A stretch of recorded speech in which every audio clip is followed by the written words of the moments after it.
नमस्कार दोस्तों।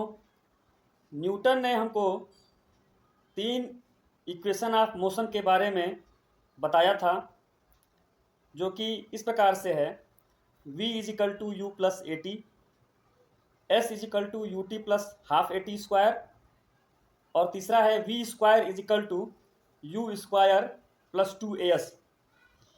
जहाँ u का मतलब है इनिशियल वेलोसिटी, v का मतलब है फाइनल वेलोसिटी, a का मतलब है एक्सीलरेशन, s का मतलब है डिस्टेंस कवर्ड और t का मतलब है टाइम टेकन।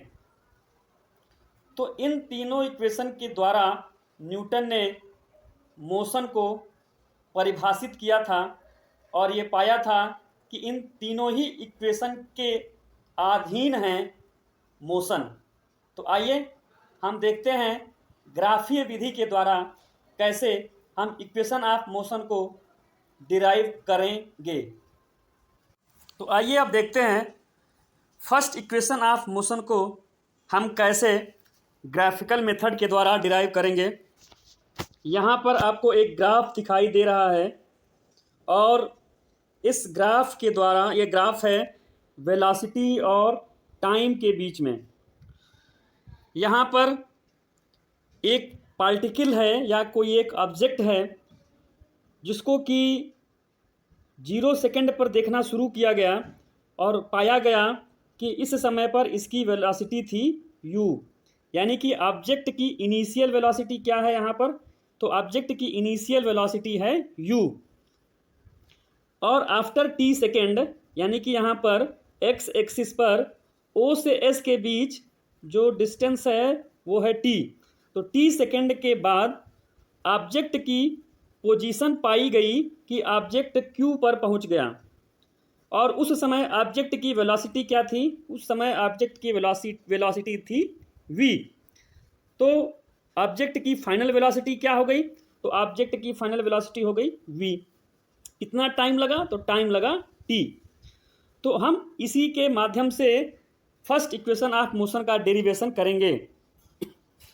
आपको पता है, पहले ही बताया जा चुका है कि वेलोसिटी टाइम ग्राफ का जो स्लोप होता है वो हमको एक्सीलरेशन देता है। तो इस वेलोसिटी टाइम ग्राफ का स्लोप क्या है? इस वेलोसिटी टाइम ग्राफ का स्लोप है ये। अब अगर हम एक पाइथागोरियन ट्रायंगल के रूप में इसको देखें, देखिए यहाँ पर हमको एक पाइथागोरियन ट्रायंगल दिखाई दे रहा है जो कि है PQR, और tan थीटा के द्वारा जो इसका स्लोप होता है, slope is equal to tan theta, slope is equal to tan theta, और इसकी वैल्यू होती है एक पाइथागोरियन ट्रायंगल में परपेंडिकुलर अपान बेस। परपेंडिकुलर है हमारा QR और बेस है हमारा PR। ठीक है बच्चों, तो इतना आप यहाँ पर ध्यान देंगे तो यहाँ पर आपको ये मिल जाता है एक्सीलरेशन। तो एक्सीलरेशन कितना मिल गया हमको? यहाँ पर एक्सीलरेशन हमको यहाँ पे मिल गया QR अपान PR।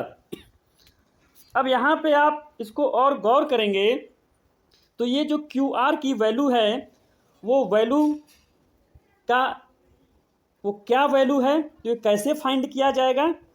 तो यहाँ पे आप देखिए कि ये जो OP डिस्टेंस है वो है u, और इसी के बराबर ये RS डिस्टेंस है वो भी है u। इसी प्रकार से आप देखेंगे ये जो ये O, मान लीजिए कि यहाँ पर इसको मैं नाम देता हूँ, इसको मैं नाम देता हूँ K, जो ये पॉइंट है यहाँ पे हमारा, इसको मैं नाम देता हूँ K। तो ये जो OK डिस्टेंस है वो है V, और ये किसके बराबर है? ये बराबर है QS के, यानी कि QS की भी दूरी क्या हो गई? तो QS की भी दूरी हो गई V। ठीक है, RS की दूरी हो गई ये U और QS की दूरी हो गई V। अब ये QR किसके बराबर होगा? तो ये QR होगा QS minus RS, QS minus RS होगा, इस तरीके से। अब QS की वैल्यू क्या है? QS की वैल्यू है V और RS की वैल्यू है U। तो इस प्रकार से आप देखते हैं कि QR की जगह पे क्या लिखा जाएगा? QR की जगह पे लिखा जाएगा V माइनस U। क्या लिखा जाएगा यहाँ पे? V minus U। और OS की जगह पर, OS जो हम देख रहे हैं कि OS की वैल्यू क्या है? T है, तो OS की जगह पर T लिखा जाएगा। तो ये इस प्रकार से हमको यहाँ पर A is equal to V minus U upon T यहाँ प्राप्त होता है, जिसको रीअरेंज करके लिख देने पर हमको फर्स्ट इक्वेशन ऑफ मोशन मिल जाता है। तो this is the derivation of equation of motion first. आइए अब हम देखते हैं सेकेंड इक्वेशन ऑफ मोशन को कैसे डिराइव किया जाएगा। तो ठीक उसी ग्राफ में उन्हीं वैल्यू के साथ हम चलेंगे। टाइम शुरुआत में था हमारा 0, इनिशियल वेलोसिटी हमारी है u, s और t सेकंड के बाद टाइम हो गया t, वेलोसिटी हो गई u से बढ़ करके v, और एक्सीलरेशन डिस्टेंस जो कवर किया गया है वो है s। तो वेलोसिटी टाइम ग्राफ में जो डिस्टेंस कवर निकाला जाता है वो कैसे निकाला जाता है? तो वो होता है एरिया अंडर द कर्व। तो इस कर्व के अंडर का जो एरिया है वो है ये, this area is under area of curve. तो ये इसकी वैल्यू क्या हो गई कि अगर हमको डिस्टेंस फाइंड करना है कि ये ऑब्जेक्ट कितना डिस्टेंस से चला इन t सेकेंड, तो हमको ये एरिया फाइंड कर लेनी है। और ये देख रहे हैं कि एक हमको ट्रेपेजियम यहाँ पर बनता हुआ दिखाई दे रहा है, और इस ट्रेपेजियम के जो दो पैरेलल साइड हैं उसमें से एक साइड की जो वैल्यू है वो है OP, इसकी वैल्यू है U, और दूसरे साइड की जो वैल्यू है वो है QS और उसकी वैल्यू निकलेगी V, जो कि अभी आपने पिछले इक्वेशन में डेरिवेशन में इसको देखा है। और ये जो दो पैरेलल साइड के बीच की जो डिस्टेंस है वो डिस्टेंस हमको मिलेगी, वो मिलेगी T। तो इसी का हमको यूज करके ये एरिया फाइंड करेंगे, और वही एरिया हमको क्या बताएगा? वही एरिया हमको बताएगा डिस्टेंस कवर्ड, अर्थात S की वैल्यू हमको फाइंड हो जाएगी। तो ट्रेपेजियम का जो एरिया का फार्मूला है वो हम इसमें लगाएंगे, और इस तरीके से हम यहाँ पर S की वैल्यू फाइंड कर लेंगे, जो कि इस तरीके से हमको यहाँ पर मिल जाएगा। दोनों पैरेलल साइड को जोड़ने पर U प्लस V आएगा, और उनके बीच के डिस्टेंस से मल्टीप्लाई करने पर, तो बीच का डिस्टेंस है T के बराबर, तो मल्टीप्लाई करने पर S इज इक्वल टू हमको मिलता है half T into U plus V।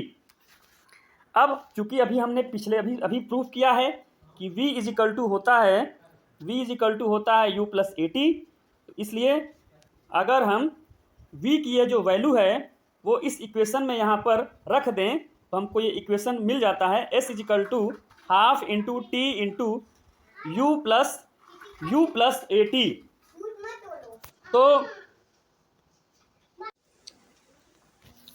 तो यहाँ पर V की वैल्यू पुट करने पर हमारा इक्वेशन हो जाता है S is equal to half T into U plus AT, और जिसको हम पूरा अगर सॉल्व कर लें तो हमको मिलता है दूसरा equation of motion S is equal to UT plus half AT square. तो इस प्रकार से हमने देखा कि बहुत आसान है ग्राफिकल मेथड से डेरिवेशन इक्वेशन ऑफ मोशन का। तो आइए देखते हैं थर्ड इक्वेशन ऑफ मोशन, इसका डेरिवेशन कैसे होगा। आइए अब देखते हैं कि थर्ड इक्वेशन ऑफ मोशन को हम कैसे डिराइव करेंगे। तो यहाँ पर ठीक उसी प्रकार से जो पहले पैरामीटर हमने लिए थे उसी प्रकार से अभी भी लेकर चलेंगे। इनिशियल टाइम हमारा 0 रहेगा, फाइनल टाइम T रहेगा। इनिशियल टाइम यहाँ पे O पे आपको दिखाई दे रहा है, फाइनल टाइम S पे दिखाई दे रहा है, इसलिए OS क्या हो गया? इसलिए OS हो गया यहाँ पे T, और इनिशियल वेलोसिटी हमारी थी यहाँ पे U, फाइनल वेलोसिटी है हमारी यहाँ पे V। तो आप यहाँ पे देखिए ग्राफ में ऑब्जेक्ट की इनिशियल पोजीशन यहाँ पे इस समय वेलोसिटी U थी, और आफ्टर T सेकेंड ऑब्जेक्ट की वेलोसिटी V हो गई, और वो ऑब्जेक्ट यहाँ पर Q पर पहुँच गया है। तो इसके अंडर का जो ये जो एरिया होगा वही इसके द्वारा कवर्ड डिस्टेंस को शो करेगा। और वो डिस्टेंस हमको कैसे मिलेगा कि ये एक हमको ट्रेपेजियम मिल रहा है, इस ट्रेपेजियम का एरिया फाइंड करने पर हमको वो डिस्टेंस मिल जाएगा और हम इस फार्मूले का यूज करेंगे कि सम ऑफ पैरेलल डिस्टेंस, तो पैरेलल डिस्टेंस आपके हैं OP प्लस QS और उनके बीच का डिस्टेंस, तो उनके बीच का डिस्टेंस है आपका OS। तो यही हमने लिया है यहाँ पर, उसकी वैल्यू रख देने पर आता है, हमको मिलता है half T into U plus V. अब इक्वेशन ऑफ मोशन फर्स्ट से हमको क्या मिला था, हमको मिला था V is equal to U plus AT मिला था।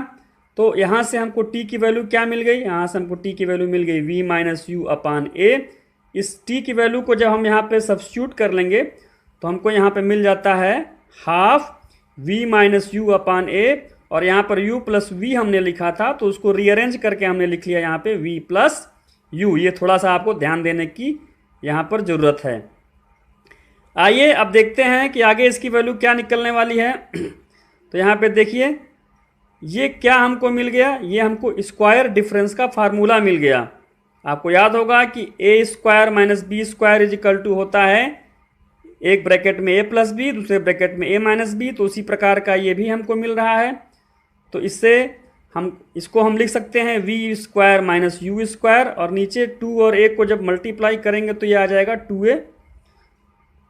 और जब फिर से इसको रीअरेंज करके हम लिखेंगे तो हमको मिलेगा V square minus U square equal to 2AS। 2A को हमने S के साथ लिख दिया, यहाँ पर क्रॉस मल्टीप्लाई कर दिया, और अंत में हम पाते हैं कि V square is equal to U square plus 2AS, and this is our third equation of motion.